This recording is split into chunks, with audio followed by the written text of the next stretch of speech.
ating headlines. Yung kahapon po ay local fault po ito doon sa may Zambales, Pampanga area. At ito po ngayon ay hindi po related doon kasi ito po ay trends related, subduction zone po siya. Halos wala pang isang araw ang lindol na naramdaman sa Luzon. Magnitude 6.5 na lindol, yumanig naman sa Eastern Samar kanina. Tuloy-tuloy kasi ang importante dyan, makakuha sila ng hangin dyan eh. Naghahanap ng mga pwedeng butasin yung ating mga rescuers para magkaroon ng liwanag at hangin doon sa loob. Rescue operation sa gumuhong supermarket sa Porac, Pampanga nagpapatuloy. Ilang gusali sa Metro Manila ininspeksyon matapos ang lindol kahapon. Higit 100 flights kinansela sa Clark International Airport dahil sa tinamong pinsala sa lindol, posibleng buksan bukas o sa Huwebes. Sa balitang abroad, Sri Lanka isinailalim sa state of emergency.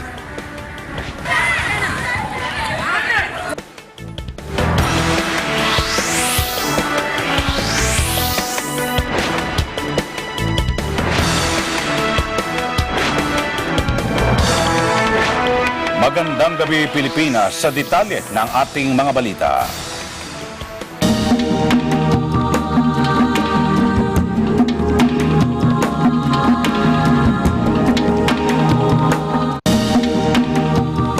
Kasunod na nangyaring magnitude 6.1 na lindol na tumama kahapon ng hapon sa Zambales na higit na nakaapekto sa Porac at Clark, Pampanga.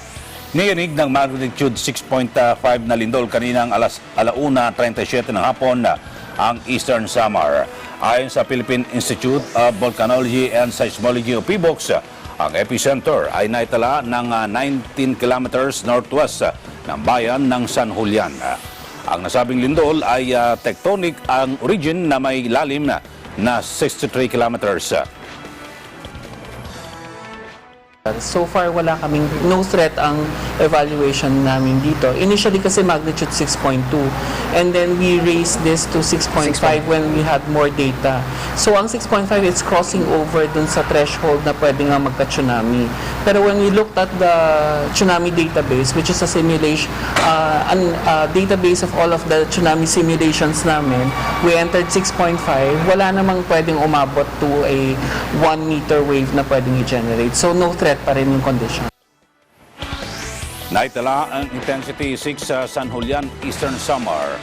Intensity 5 sa Tacloban City, Catbalogan City, Samar, General MacArthur, Salcedo at Guian. Eastern sa Samar, Nabal, Biliran, Catarman, Northern Samar, Palo at Pastrana, Leyte. Intensity 4 sa Abuyog, Hilongos, Javier, Capuocan, Julieta, Baybay, Barogo, Haro, MacArthur, Matalum, Bilyaba, Leyte, San Francisco, Southern Leyte, Bislig City, Surigao del Sur, Iloilo City, Naga City, Sorsogon City, Panganiban, Catanduanes. Intensity 3 naman, Binalbagan, Negros Occidental, Cabalian, Southern Leyte, Dimasalang, Masbate, Butuan, Cabadbaran City. At intensity 2 naman sa Bago City, Bacolod City. Nilinaw ng PBOX na walang kaugnayan ang mga lindol sa Luzon at Visayas.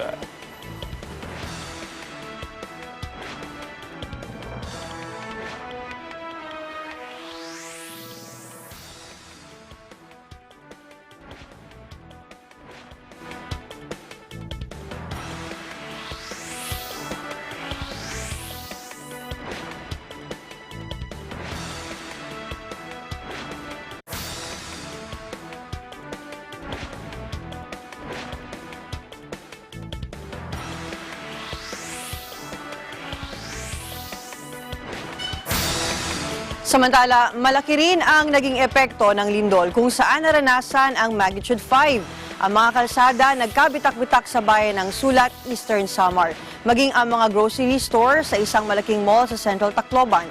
Kaya naman ang mga shoppers agad pinalabas sa naturang mall. Nagkaroon din ng mga bitak ang ilang mga gusali sa lungsod.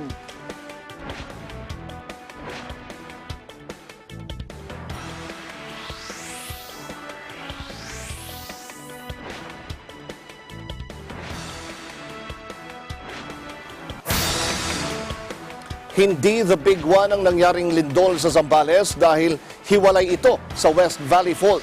Ito ang nilinaw ng PHIVOX at sinabing malakas at mababaw ang lindol kaya nagdulot ito ng matinding pinsala at nakapagtala ng casualties. Sedan Santos sa detalye. Wala umanong koneksyon sa pinangangambahang The Big One ang naranasang lindol sa Castillejo, Zambales. Ito ang kinumpirma ng PHIVOX matapos manalasa ang 6.1 magnitude na lindol sa nasabing lalawigan na naramdaman din sa iba't ibang lugar. Ayon kay Dr. Romel Gruta, Senior Science Research Specialist ng PHIVOX, malayo at hiwalay sa West Valley Fault ang pagyanig sa Zambales. Opo, yung The Big One po, yan po ang paggalaw ng ating West Valley Fault na kung saan ay pwede ang pinakamalakas na pwede nating maramdaman ay yung magnitude ay 7.2 or intensity 8. No, ito po ay kahapon ang nangyari sa Zambales ay malayo po or hiwalay po sa fault dito sa atin sa Metro Manila, no? So sa ngayon po hindi po ito konektado. Tiniyak naman ng PHIVOX na may mga kasunod pang aftershocks na mararamdaman ng mga residente sa mga apektadong lugar. Una rito, nakapagtalang PHIVOX na mahigit 4 na raang aftershocks hanggang kaninang alas 10 ng umaga. Nilinaw ni Grutas na malakas at mababaw ang lindol kaya nagdulot ito ng matinding pinsala at nakapagtala ng casualties. Sa ganitong kalaking magnitude 6.1, we expect na may mga aftershock kasi pag gumalaw po ang lupa, kailangan po siyang mag-adjust. No, so habang nag-a-adjust po siya ay kailangan may mga maliliit na aftershock tayong nare-record hanggang sa mag-stabilize na po siya, no, yung ating ground. Patuloy naman ang paalala ng PHIVOX sa publiko na lalo pang paigtingin ang mga kaalaman ukol sa lindol at kung ano ang kanilang dapat gawin upang makaiwas sa trahedya. Kailangan mag-participate po tayo sa mga earthquake drill at kailangan from municipal to the barangay, kailangan mag-organisa po tayo ng bawat taon ng earthquake drill at kailangan sumama po ang bawat pamilya at seryosohin po ang ganitong earthquake drill. Kailangan po natin ito para kapag nagkaroon na po ng paglindol na kagaya nito, alam na po natin kung ano ang ating gagawin. Para sa Eagle News, Eden Santos, IM1 with 25. Tiniyak ng Malacanang na hindi pababayaan ng gobyerno ang mga biktima ng malakas na paglindol sa Pampanga. Sinabi ni Presidential Spokesman Salvador Panelo mismong si Pangulong Duterte ay personal na tiningnan ang pinsala ng lindol sa Pampanga. Ayon kay Panelo, agad na sumaklolo ang mga ahensya ng pamahalaan sa pangunguna ng Department of Public Works and Highways sa DPWH at National Disaster Risk Reduction Management Council o NDRRMC upang tulungan ang lokal na pamahalaan ng Pampanga sa ginagawang search and rescue operation sa mga natabunan na mga gumuhong gusali sa Porac, Pampanga. Pinayag ni Panelo na pangunahing prioridad ng gobyerno ang kaligtasan ng publiko sa anumang uri ng kalamidad na tumatama sa bansa.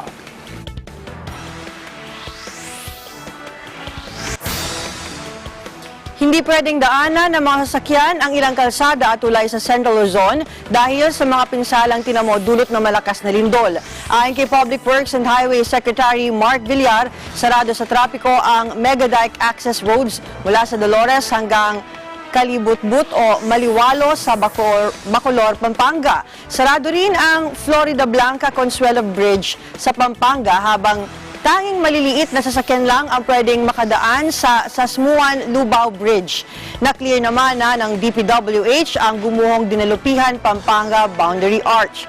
Una nang nag-deploy ang DPWH ng mga Rapid Assessment Team para mag-inspeksyon sa integridad ng mga gusali at istruktura sa Central Luzon at NCR na naapektuhan ng lindol. Maaari namang tawagan ng publiko ang DPWH hotline 02-16502 o kaya ay sa pamamagitan ng kanilang Twitter at Facebook accounts para magpaabot ng concern at ulat kaugnay sa nangyaring lindol.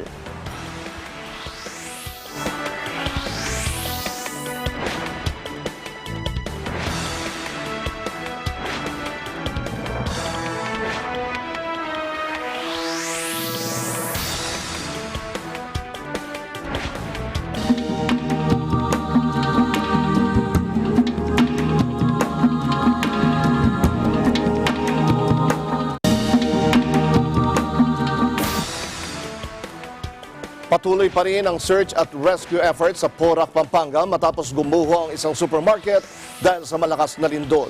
Sa ngayon, hawak na ng PNP-CIDG ang may-ari ng gusali at sumasailalim sa investigasyon habang ang hawak na sample sa gumuhong gusali ay isinailalim sa forensic investigation.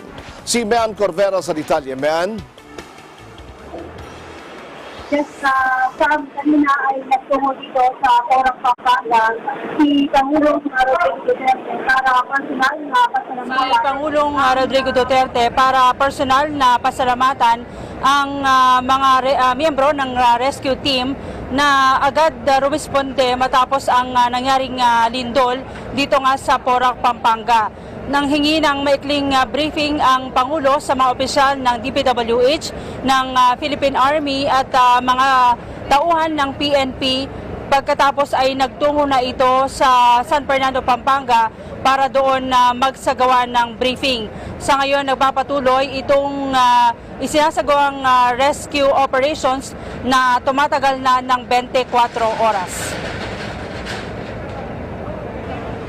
Mula kaninang umaga tuloy ang pagdating ng mga crane at mga sundalo sa ground zero.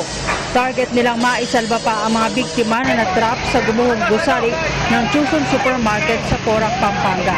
Ang 4 na palapag na gusali tinukuran ng crane para hindi bumigay habang may ginagawang search and rescue operations. Halos mga double deck na lamang ang natira sa ika-4 na palapag na nagsilbi raw dormitoryo ng mga empleyado. Alas 11 kanina nang mailigtas ang isa pang babaeng empleyado ng supermarket na agad dinala ng ambulansya sa ospital. Ito nang ika-9 na biktima na nailigtas sa mga rescuer mula nang simula ng rescue operations kagabi. Tuloy-tuloy kasi ang importante dyan, makakuha sila ng hangin dyan eh. Naghahanap ng mga pwedeng butasin yung ating mga rescuers para magkaroon ng liwanag at hangin doon sa loob. Ayon kay DILG Secretary Eduardo Anyo, isa na lamang ang hinahanap batay sa isinumiting listahan ng may-ari ng Chuson. Pero sabi ni Anyo, 2 pa ang namomonitor ng mga rescuer na sign of life mula sa gumuhong gusali. Gumagamit lang sila ng canine trackers natin doon. Maganda naman yung reaction ng mga canine dogs, no? Ibig sabihin, positive ay buhay pa sa loob. May narinig silang little sounds doon. May nagte-text doon. Sa ngayon, hawak na ng PNP-CIDG ang may-ari ng gusali na si Michael Chu at sumasailalim sa investigasyon. Pinagsusumite na ito ng lahat ng dokumentong may kinalaman sa pagtatayo ng kanyang gusali. He was invited and he voluntarily accepted the invitation. Well, of course, meron siyang liability dyan, no? Kung talagang mapatunayan na talagang nagkulang sila o talagang dinaya yung structural design dyan, yung strength of materials, meron siyang liability dyan. Inatasan na rin ng DILG ang mga LGUs at ang Bureau of Fire Protection na magsagawa ng pagsusuri sa mga sangay ng Chuson sa buong Central at Northern Luzon. Pero habang wala pang resulta ang pagsisiyasat, suspendido muna ang kanilang operasyon. I-suspend muna yung business permit nitong mga Chuson Supermarket hanggang sa ma-verify natin na ito ay compliant sa building code. Kinumpirma naman ni DPWH Secretary Mark Villar na nakakuha na sila ng sample mula sa gumuhong gusali at isa sa ilalim na ito sa forensic analysis. Dito raw malalaman kung ano ang posibleng dahilan ng pagguho ng gusali. Maglalabas raw sila ng resulta pagkatapos ng 2 linggo. Samantala sa kabuuan, umabot sa 9 katao ang patay, 112 ang sugatan at 15 ang nawawala matapos ang lindol. Batay ito sa mga nakalap na datos ng Department of Health sa mga ospital. Sa 9 na patay, 5 rito ay mula sa gumuhong Susun Supermarket, 2 sa Florida Blanca sa Pampanga at 2 sa Zambales. Sinabi ni Health Secretary Francisco Duque na karamihan sa mga nasugatan ay nabalian ng buto at nagtamo ng sugat sa iba't ibang bahagi ng katawan matapos tamaan ng mga gumuhong debris. Na may amputee. They had to cut off the legs of one casualty, and this had and those others that have been brought to the hospitals, we already gave instruction na pati Philippine Orthopedic Hospital kung kinakailangan ng ayuda, kailangan magpadala. Sa ngayon, sarado pa ang mga establishment dito sa Pampanga. Hindi pa kasi natatapos ang pag-inspeksyon sa mga gusali na nagkaroon ng bitak at mga kisame na bumagsak. Pero binuksan na sa publiko ang Dinalupihan Pampanga Boundary Arch na bumagsak kahapon sa lakas ng pagyanig.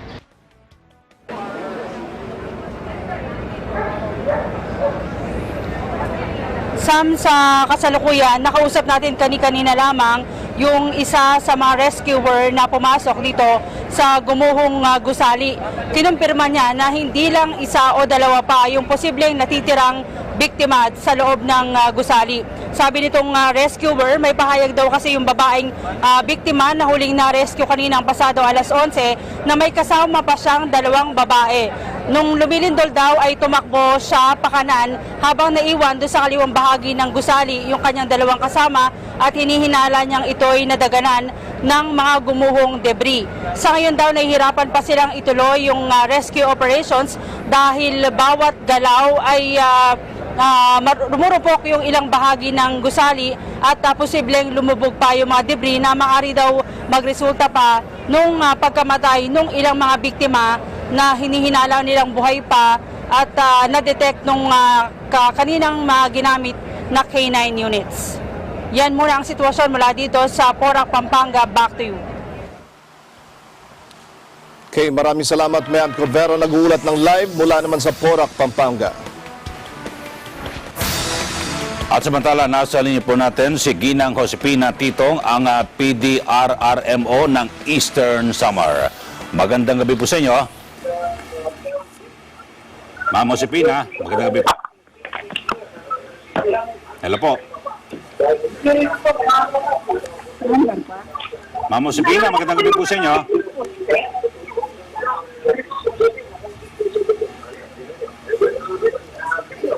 Balikan natin ang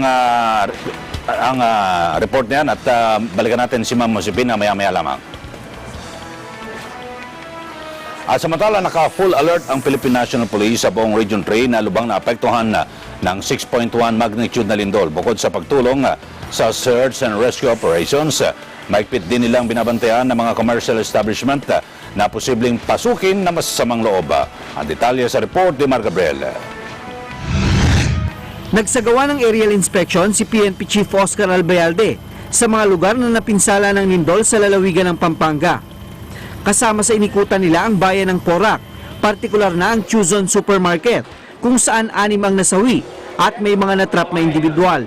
Matapos ang pagtama ng 6.1 magnitude na lindol kahapon, agad na inilagay sa full alert status ang puwersa ng PNP sa buong Region 3. Ito ay para ma-deploy ang lahat ng pulis at makatulong sa search and rescue operations sa mga lugar na napinsala ng pagyanig. Bantay sarado na rin ng mga pulis ang ilang establishmento na posible umanong pagnakawan ng masasamang loob. Sa ngayon wala tayong nakuhang report na gano'n. Hopefully walang mag-take advantage dito. And we also directed all the PNP, in fact, dun sa Region 3, dun sa hardest hit, they are on full alert status as of this time, since yesterday. Kahapon, inactivate na rin ng PNP ang kanilang Incident Management Task Force para magsagawa ng assessment.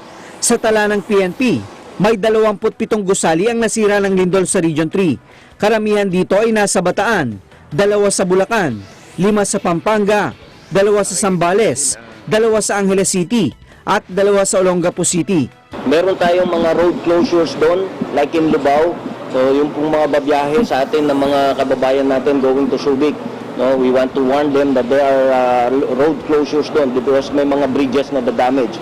And as reported yesterday also, the Porac Bridge, yung sa Esitex na Porac Bridge was also damaged.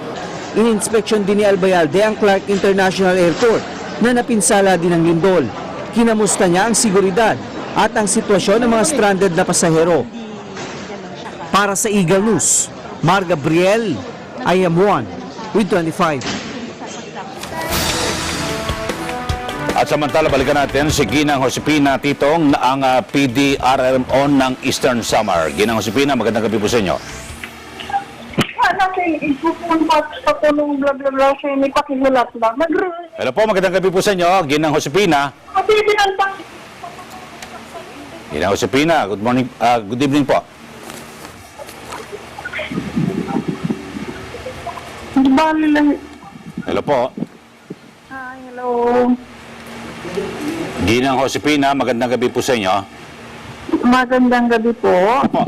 So, ano po ang inyong natatanggap na report kaugnay ng nangyaring lindol ngayong hapon dyan po sa Eastern Samar, yung mga napinsalang istruktura at kung meron po bang casualties? Okay. As of the moment po, sa pagkangayon po, may mga initial reports pa lang po kami na nare-receive. Lalo na coming from San Julian, yun na, where the earthquake was, yung epicenter ng earthquake, sa San Julian po. May mga roads and bridges doon na slightly damaged. May mga damages po, pero possible naman po yung yung roads at saka bridges. Yung power supply po, may mga municipalities po na walang power supply. Pero mostly po meron iba, lalo na dito sa bandang south. Yung communication lines, all network, okay naman. Working naman. Okay. As for casualties and injuries, wala pa kaming natatanggap na report at the moment. So, masabi po natin na sa ngayon ay normal naman po matapos ang nangyaring lindol, normal ang sitwasyon dyan. So far, opo. Except sa power, sa electrical. So, yung power supply po ay pasamantalang naputol. Opo. Ang power supply, opo. So, pero maliban ho dyan ay sa pangkalahatan ay ayos naman po. Ayon po sa inyong initial report. Opo. Natanggap namin ngayon. Yung San Julian po, no? Yung talagang pinakatinamaan ng lindol. Center po. Opo. Pero sa inyo ho, dyan po sa PDR mo, saan ho ba ang lokasyon ho niyan? Sa Borongan, Eastern Samar po. Sa Borongan City, Eastern Samar, which is about 20 kilometers from San Julian. Pero dyan po, hindi niyo po ba naramdaman din? Naramdaman? Gano'ng kalakas po dyan sa inyo? Malakas. More than 5 po yung intensity. Pero so far, mga minor damages. As of the moment yung inyong airport dyan, wala naman hong problema? Wala naman hong na-report? Wala namang report pa. Wala pa namang kami natatanggap na report. Okay. Opo, at sige po, at muli makikipag-ugnayan muli kami sa inyo kung ano man ang update at kung kompleto na po ang report na inyo pong matatanggap. Sige po. Maraming salamat po. Yan po si Ginang Josepina Titong, ang PDRRMO ng Eastern Samar. Nag-inspeksyon ang Engineering Office ng Maynila para makita kung may nasirang istruktura matapos ang malakas na lindol kahapon sa Luzon. Si Erwin Temperante sa detalye. Nag-ikot ang Manila City Engineering Office upang tignan kung may napinsala sa mga istruktura sa lungsod. Bunsod ng 6.1 magnitude na lindol na yumanig kahapon sa Luzon. Ayon kay Engineer Rogelio Legaspi, ipinakalat ang team ng Engineering Department ng lungsod upang agad masuri ang mga gusali na posibleng napinsala. The mayor clearly instructed to conduct inspection of all government buildings, infrastructures. Lahat ng hospitals namin, yung mga schools namin, kaya yung mga engineers namin, team namin, nakalabas sila lahat ngayon. Kaya primarily sa mga hospitals, sa mga school buildings, sa mga complexes, yung mga government facilities namin. Wala namang wala namang nai-report na serious concern or major concern. Meron makita yung mga superficial cracks na non-structural concern. Isang gusali ng Emilio Aguinaldo College sa nag-viral sa social media dahil tila nakahilig ito sa isa pang gusali matapos ang paglindol kahapon. Makikita sa labas ang nagkabasag-basag na bahagi ng gusali. Per inspection, wala naman kaming nakitang telltale signs of failure ng building as per our visual inspection. Walang mga cracks ang mga columns, slabs, or mga from ground floor up to the topmost floor. It's a 9-story with penthouse building. 9-story. Agad na isinara sa daloy ng trapiko ang kanto ng San Marcelino at UN upang maiwasan ng anumang aksidente. 2004 nang matayo ang 9 na palapag na gusali ng EYAC ayon kay Engineer Legaspi.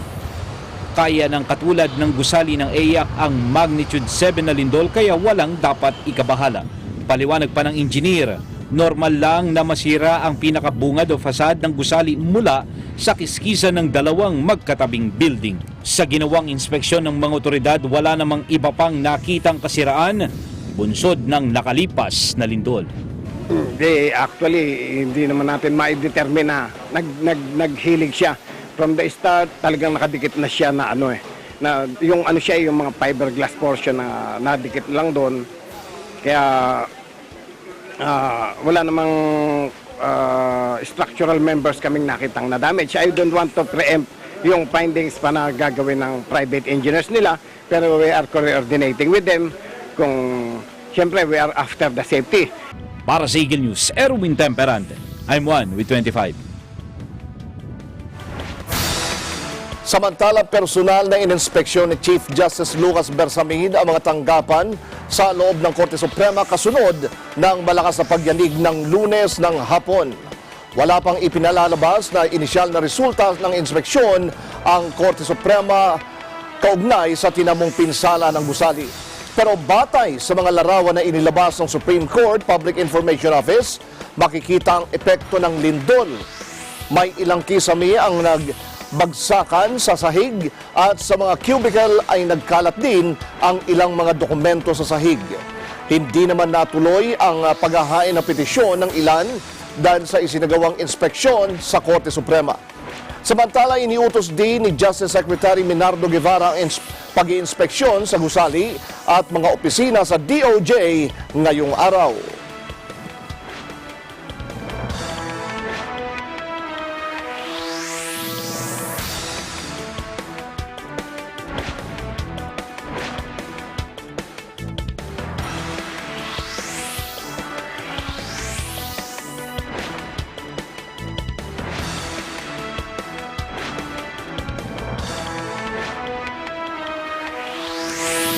Walang naiulat na casualty sa Castillejo, Zambales, ang lugar kung saan naitala ang epicenter ng lindol na yumanig sa Luzon kahapon.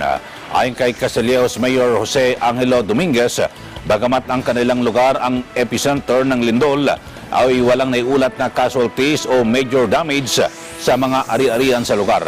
Hindi rin apektado ang linya ng kuryente at maging ang komunikasyon ay maayos rin. Ang mga daan ay hindi rin nagkaroon ng bitak. Gayunman, suspendido ngayong araw ang pasok sa mga paaralan. Samantala, meron namang hindi bababa sa 120 pamilya ang inilikas dahil sa landslide sa bahagi ng Mount Bimukel sa San Marcelino, Zambales. Ayon sa PBOX, ang Pilipinas ay bahagi ng Pacific Ring of Fire na isang arc ng intense seismic activity na konektado mula sa quake-prone Japan sa Southeast Asia at Pacific Basin. Malacanang umapela sa publiko na iwasan ang pagpapakalat sa social media ng fake news ukol sa lindol. Si Vic Sumintak sa detalye. Nanawagan ngayon ng Malacanang sa publiko na huwag magpakalat ng maling impormasyon sa social media hinggil sa lindol. Sinabi ni Presidential Spokesman Salvador Panelo na hindi ito ang panahon para lituhin ang publiko, partikular ang mga tinamaan ng malakas na paglindol. Ayon kay Panelo, dapat sa mga kinaukulang ahensya ng pamahalaan lamang kumuha ng impormasyon tungkol sa lindol sa pamagitan ng Philippine Institute of Volcanology and Seismology PBOX at National Disaster Risk Reduction Management Council o NDRRM RRMC. Ayon kay Panelo, kumilos na ang lahat ng kinukulang ahensya ng pamahalaan para tugunan ang pangangailangan ng mga biktima ng lindol sa lalawigan ng Pampanga na nakapagtala ng matinding pinsala sa buhay at ari-arian. Vic Sumintak, Eagle News, I am 1 with 25.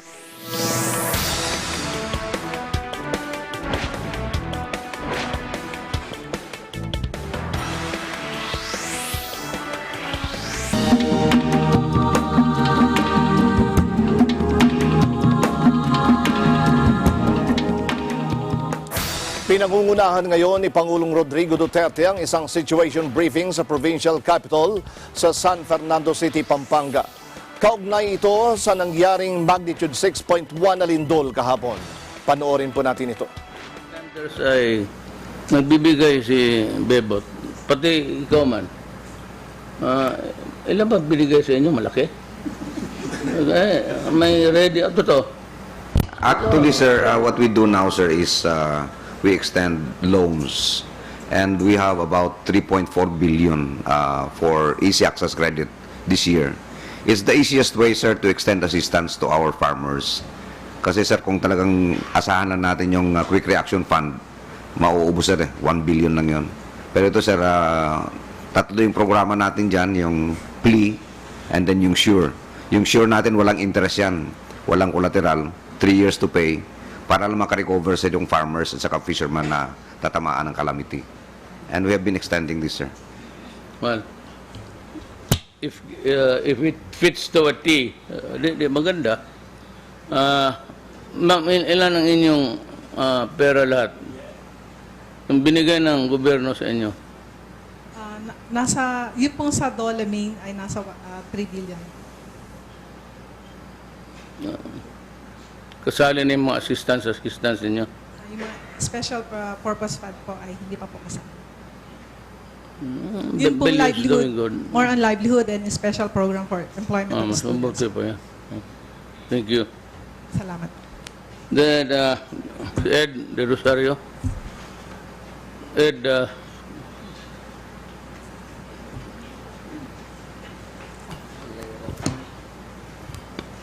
I'm sorry, Mr. President. Chairman De Rosario is now in Marawi. He just left this morning.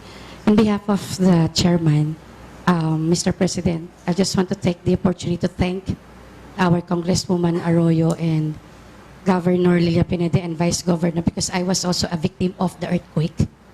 My house is mess and everything was still down. nasira bahay mo, ma'am? I'm in from Porac po. Porac. I am just 2 kilometers away from Chuson. May bahay ka pa ngayon, matulungan? May roof pa po, pero yung sa loob, nagbagsakan po lahat. But again po, Madam, from morning until early in the morning, hindi po ninyo inindang yung pagod to rescue people and kay Governor. I have families there who also a victim. It's so sad, pero that is life.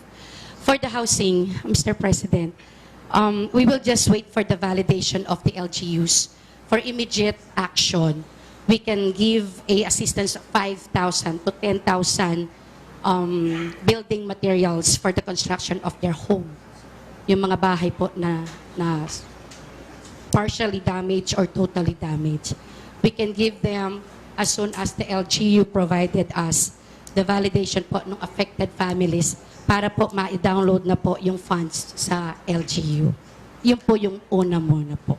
5 to 10,000 building materials po.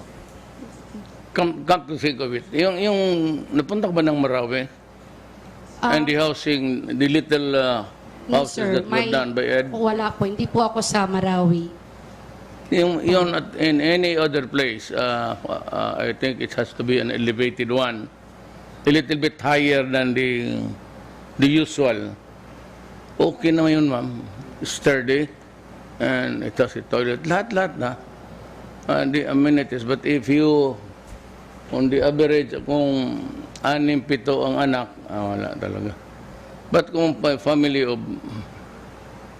Yes po. Mga 4-5? O saan yung ano? Opo, initial lang po yun. Temporarily po lang yun. But then we can also communicate with the NDRRMC dahil po we can continuously communicate with them. Dahil po may fund naman po for the housing naman po. And we are addressing right now, we are not putting the 3 families or 5 families in 24 square meter. Meron na po sila ngayong lofted. Pataas na po sila ngayon. So meron na po silang enough room sa taas. So that are the main policy po right now with the NHA, HUD-C, and Social Housing Finance. This is one, your office is one of those performing na maganda yung housing ninyo. Pati yung sa mga sundalo. But the thing I admired most was the speed that you built the houses in Marawi. Sabi na Marawi is not yet ready to... The epicenter was the downtown. I don't think that I should be spending for their buildings. Hindi ako maggagasto ng ano. Marami may pera yung mga tao dyan. Every Mara now there is a businessman. Kasali na yung shabu. May pera sila. The debate there is whether I would be also building the same kind that they lost. I don't think I am ready for that. Pero yung mga informal settlers, the squatters so to speak, yung ginawa ni De Rosario's was really good. It's sturdy, it can stand another whatever. Tapos, bagay, man-made naman ang calamity doon. It was bound to happen because of what they were doing there. Thank you for your input. Thank you, Mr. President. So, ma'am, wala na ba? So, dito tayo sa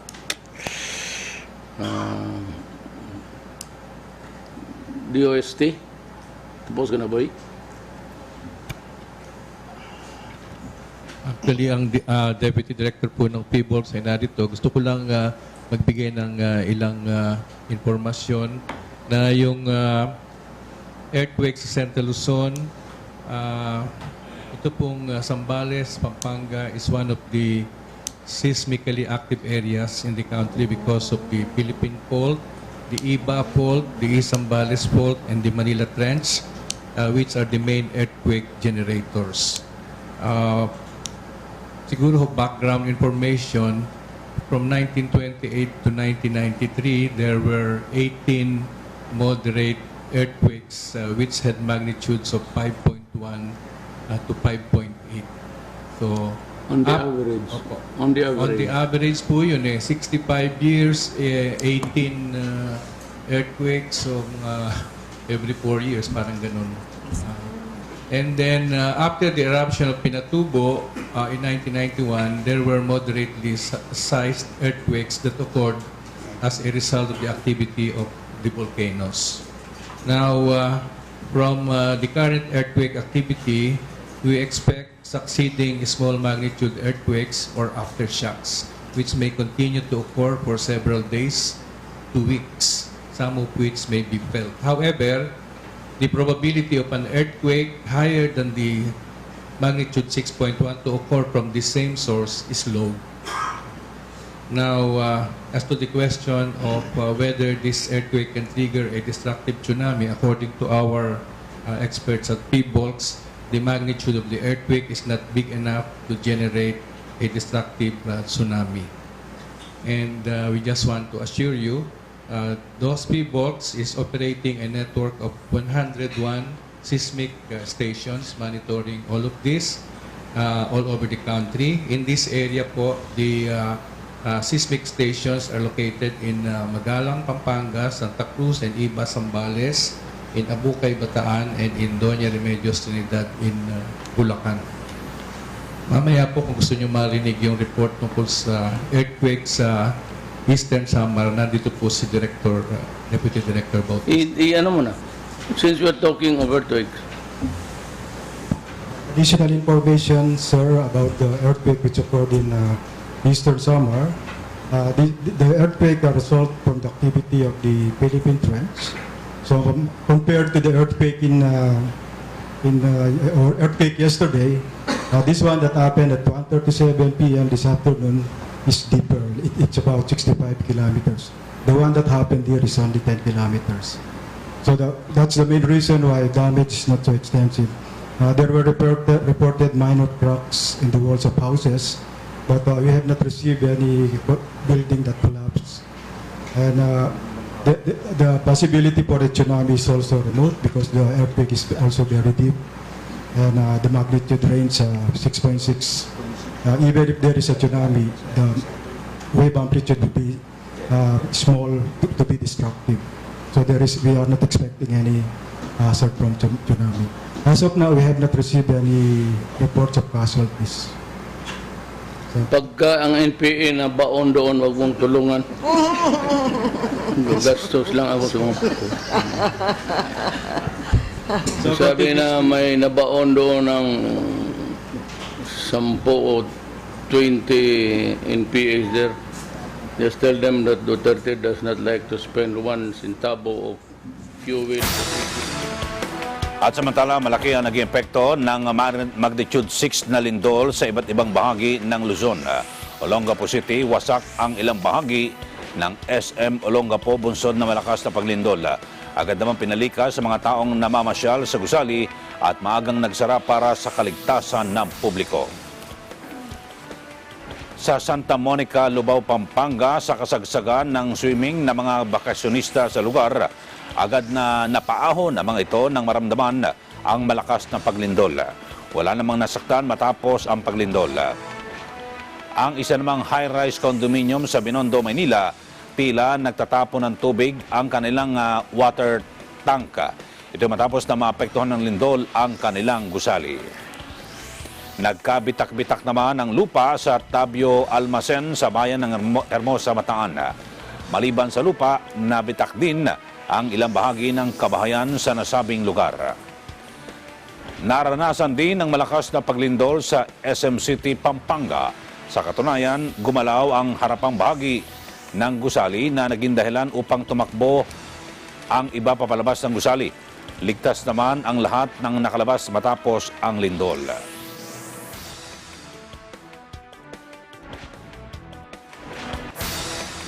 Kuha naman sa CCTV video ang isang drugstore sa Katarman, Northern Samar ang pagyanig kaninang hapon.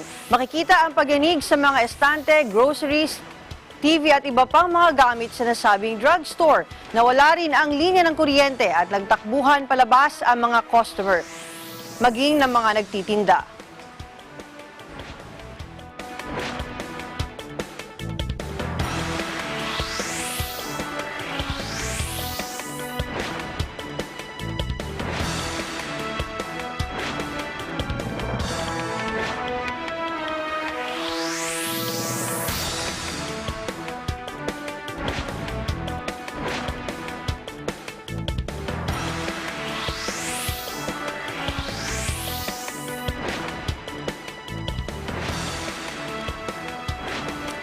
Sa iba pa ring balita, haharangin ng mga kapartido ni Pangulong Duterte ang mga tangkang pabagsakin sa pwesto ang presidente.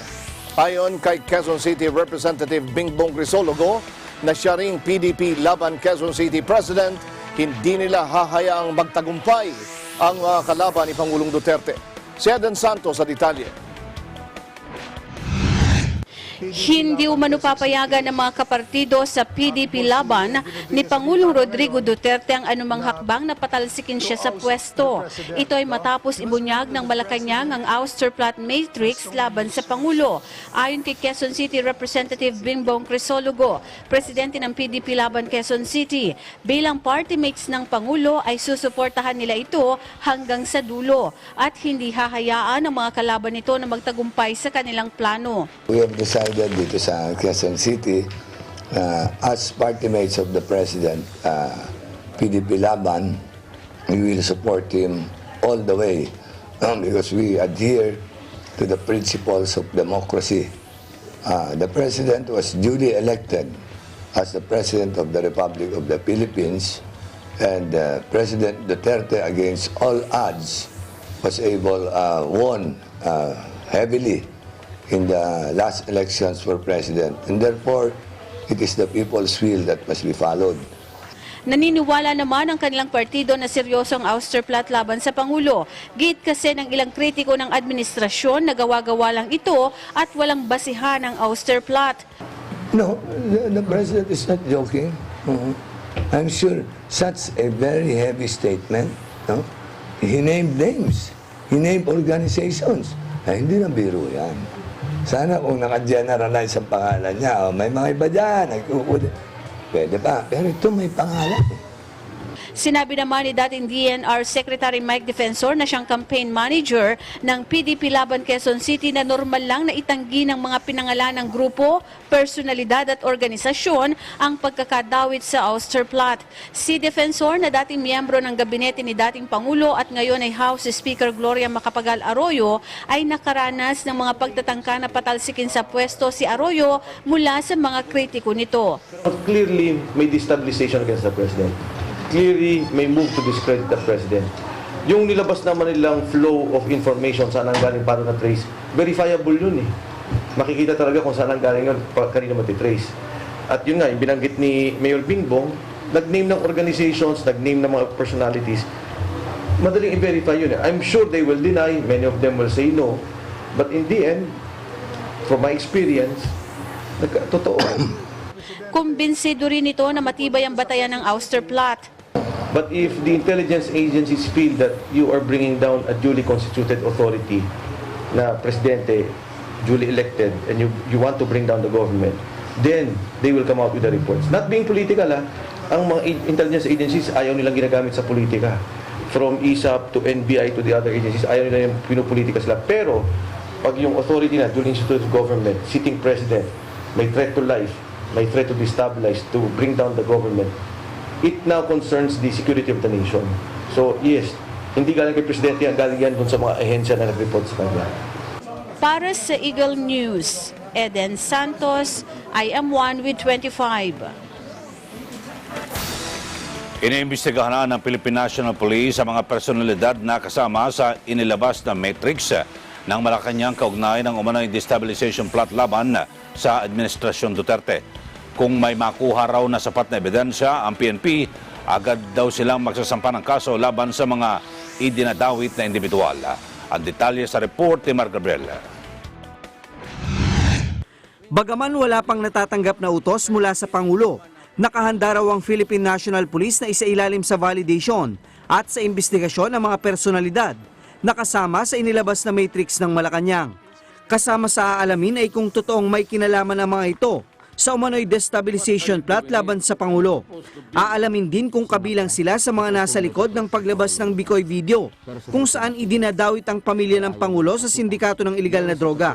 What we do is we, just like what we do sa mga nakukuha nating information, we conduct validation. We conduct validation so that anytime nahingan kami ng comment namin o ng information coming from us, we can give them information ng mabilis. No? At least nakaprepare na kami. No? Hindi yung hintayin pa namin utusan kami. Kung may makuha raw na matibay na ebidensya ang PNP laban sa naturang mga individual, hindi sila mangingimi na sampahan ng kaso ang mga ito. If evidence so warrants, they can always be cases filed against them. No? Ang ano dito is always we go for evidence. No? We go for evidence. Yung talagang substantial evidence that will stand in court. Matatanda ang inilabas ng Malacanang kahapon ng matrix na nag-uugnay kay Bikoy at sa ilang mamamahayag sa planong umano'y destabilization plot laban sa Pangulo. Para sa Eagle News, Mar Gabriel, I am one with 25. Abangan.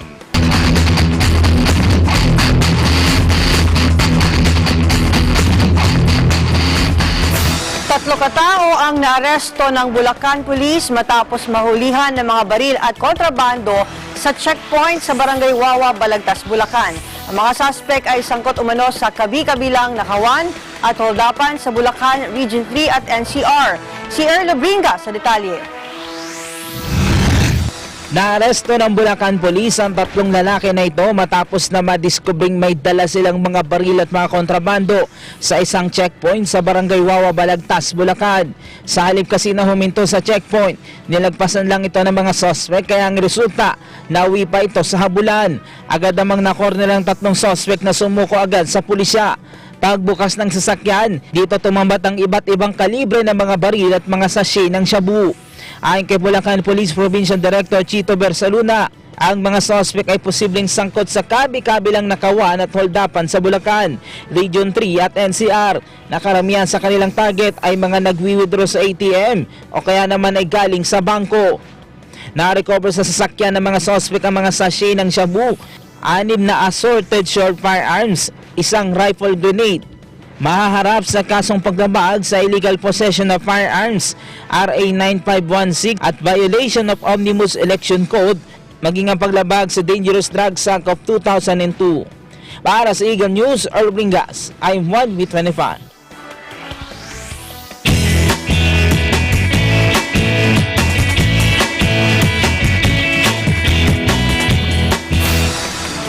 Isinusulong sa Kongreso ang isang panukala na layong parusahan ang mga magpapatupad ng no permit, no exam policy sa anumang uri ng technical vocational institute maging sa iba pang higher education institution. Ayon kay DIWA Party List Representative Pepito Pico, anumang pulisya na hindi pinapayagan ang pagkuha ng exam ng mga estudyante kung hindi nakabayad ng tuition o iba pang school fee ay dapat na ipagbawal. Kanya maaaring makapinsala sa kakayahan ng mga mag-aaral ang hindi nila pagsusulit dahil sa rason na hindi sila nakapagbayad ng school fee.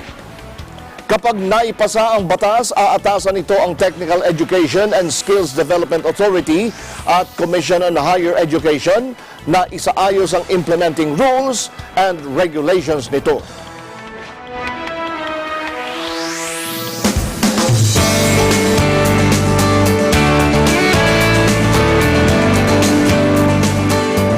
Bilang ng mga nagkaka-sore eyes, dumarami samantala eksperto nagbabala na wag agad papatakan ng kahit ano ang mata kung ito ay namumula.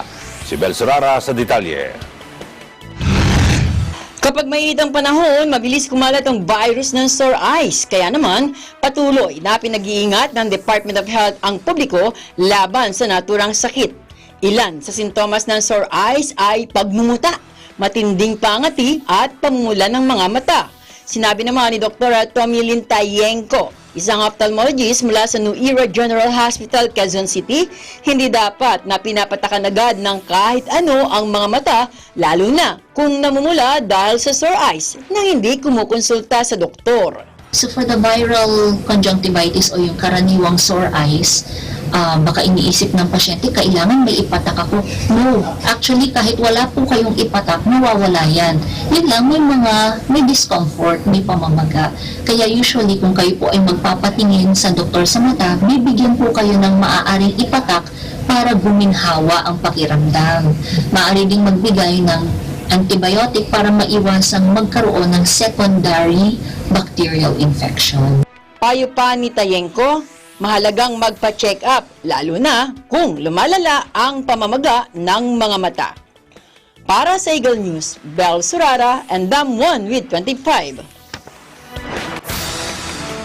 Nagpaalala sa publiko ang Department of Health o DOH na manatiling malusog ngayong tag-init.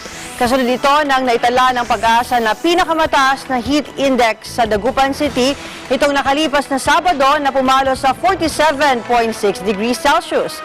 Ayon sa DOH, dapat panatiling hydrated ang katawan sa pamamagitan ng pag-inom ng 8 hanggang 12 baso ng tubig kada araw upang makaiwas sa panganib ng heat stroke. Hanggat maaari ay manatili na lamang sa loob ng bahay sa pagitan ng alas 10 ng umaga hanggang alas 3 ng hapon kung kailan mas matindi ang sikat ng araw. Pinayuhan din ng DOH ang publiko na ugaliing maglagay ng sunscreen upang maprotektahan ang balat mula sa direktang sikat ng araw na maaari magdulot ng iba't ibang sakit sa balat.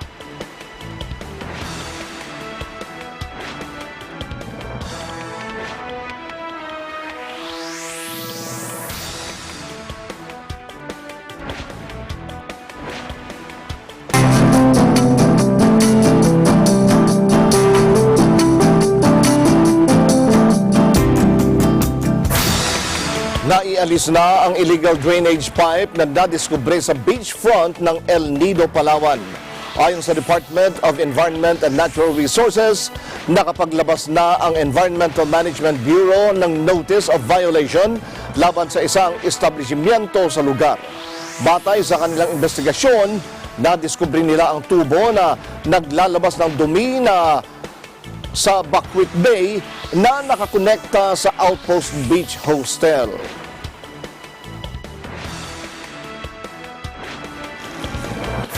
Obligahin na ng Department of Environment and Natural Resources o DNR ang mga establishmento na malapit sa Manila Bay na gumamit ng sewer lines o gumawa ng sariling sewerage treatment plant. Ito'y para matiyak na magiging maayos at malinis ang kanilang wastewater base. Batay sa isang memorandum, sinabi ni Environment Secretary Roy Simato, inatasan niya ang lahat ng government facilities, subdivisions, condominiums, commercial centers, hotels, hospitals, public buildings at iba pang katulad nito na dapat na mayroon silang sewerage system sa kanilang wastewater. Anya, may naghihintay na kaukulang parusa para sa sinumang hindi susunod sa kautusan. Matatandaan daan-daang notices of violations at cease and desist orders ang inilabas ng DNR at Laguna Lake Development Authority o LLDA sa mga establishmento na hindi maayos na nagtatapon ng wastewater.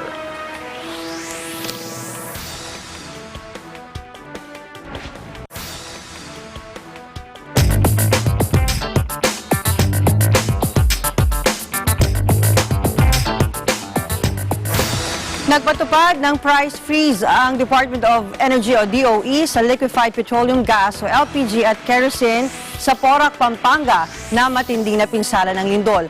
Kasunod ito ng deklarasyon ng State of Calamity sa Porac matapos ang 6.1 magnitude na lindol na tumama sa Zambales at ibang bahagi ng Luzon.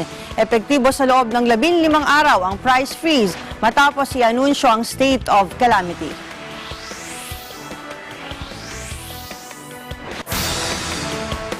Muling isinailalim sa yellow at red alert ang Luzon Grid. Sa anunsyo ng National Grid Corporation of the Philippines, ang yellow alert ay nagsimula ng alas 9 ng umaga hanggang alas 10 ng umaga at alas 4 ng hapon hanggang alas 10 ng gabi. Samantalang ang red alert ay alas 10 ng umaga hanggang alas 4 ng hapon. Ayon sa NGCP, ang available capacity ng Luzon Grid ay 10,576 megawatts habang ang peak demand ay 10,536 megawatts. Sa hiwalay na statement ng Department of Energy, naapektuhan ang mga nasabing planta dahil sa earthquake. Kabilang sa mga plantang nabanggit ay ang GN Power Unit 1 and 2, 690 megawatts at SCPC Units 1 to 4, 600 megawatts. Maging ang Mexico San Simon 69 kV line ay kasalukuyang sumasailalim sa repairs.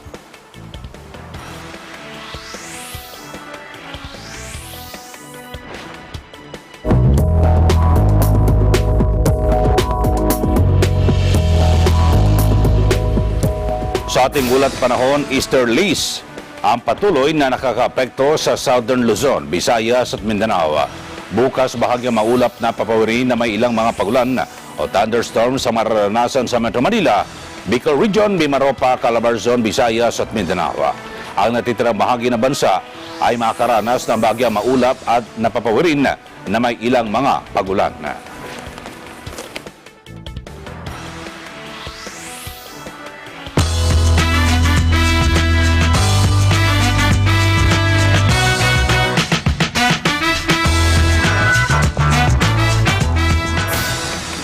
Muling bibisita sa bansa ang Canadian singer-songwriter na si Shawn Mendes para sa kanyang concert tour.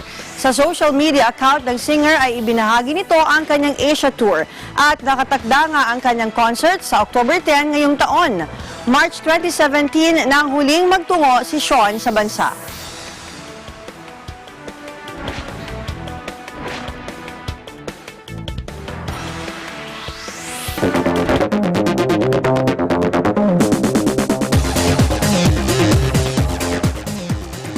Nagdeklara na ng state of emergency ang Sri Lanka matapos ang serye ng mga pambobomba sa ilang mga simbahan at hotel sa Colombo. Ito'y matapos na ma-recover ng mga otoridad ang isang pipe bomb sa loob ng Colombo International Airport. Nasa 8 individual ang naaresto na ng mga otoridad matapos na maideklara ng kanilang gobyerno ang state of emergency habang naka-half-mast ang kanilang bandila. Bukod dito, ang pagkakaroon nila ng 3 minutes of silence bilang pagpupugay sa mga namatay sa pagpapasabog. Itinuturo ng gobyerno ang SRI o Sri Lanka, ang Islamic State o ISIS na may malaking kinalaman sa mga naganap na pagsabog. Umakyat na sa 310 katao ang patay sa madugong pag-atake.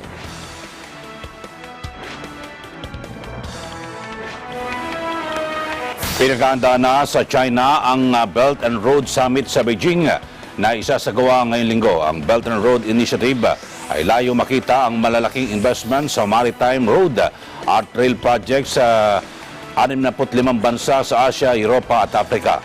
Nakasalali rito ang 30% ng pambuong mundong gross domestic product. Inaasahan na isa si Pangulong Duterte na dadalo sa nasabing pagtitipon.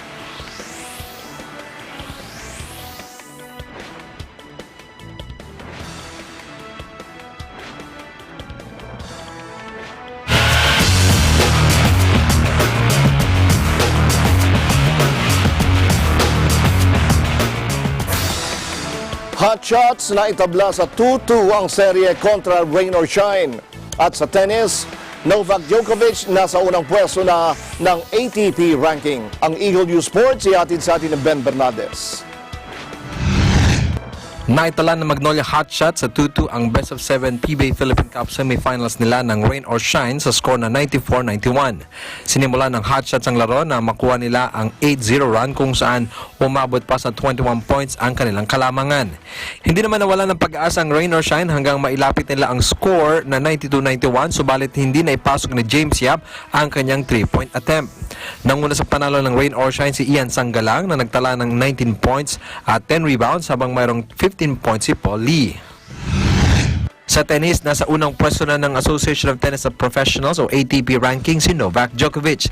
Naipanalo kasi ni Djokovic ang 3 huling Grand Slam tournament nito na mayroong mahigit 3,000 points laban sa mahigpit na katunggalin nitong si Rafael Nadal. Pangalawa naman si Nadal sa listahan habang nasa pangatlo si Alexander Zverev ng Germany. Pang-apat naman sa pwesto si Roger Federer, pang-5 si Dominic Thiem.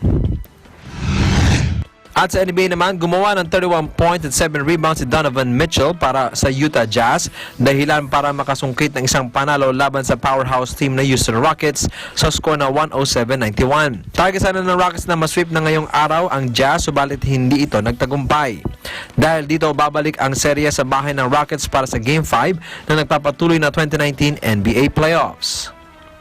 At yan ang mga balita para sa EN Sports. Ako si Ben Bernaldez and I am 1 with 25.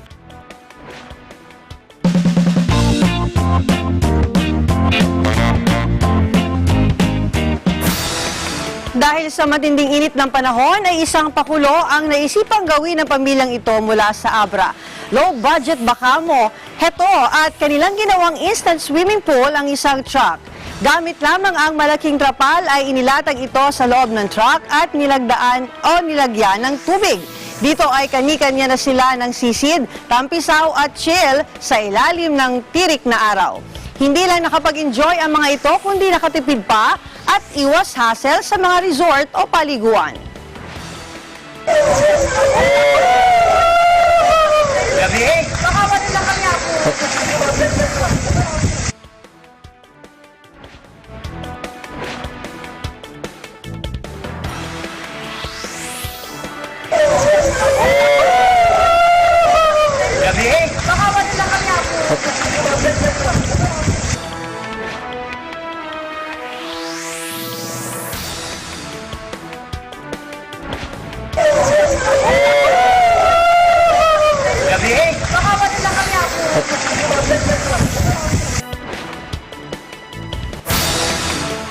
Ay, iba rin yung naisipan itong pamilyang to, ano?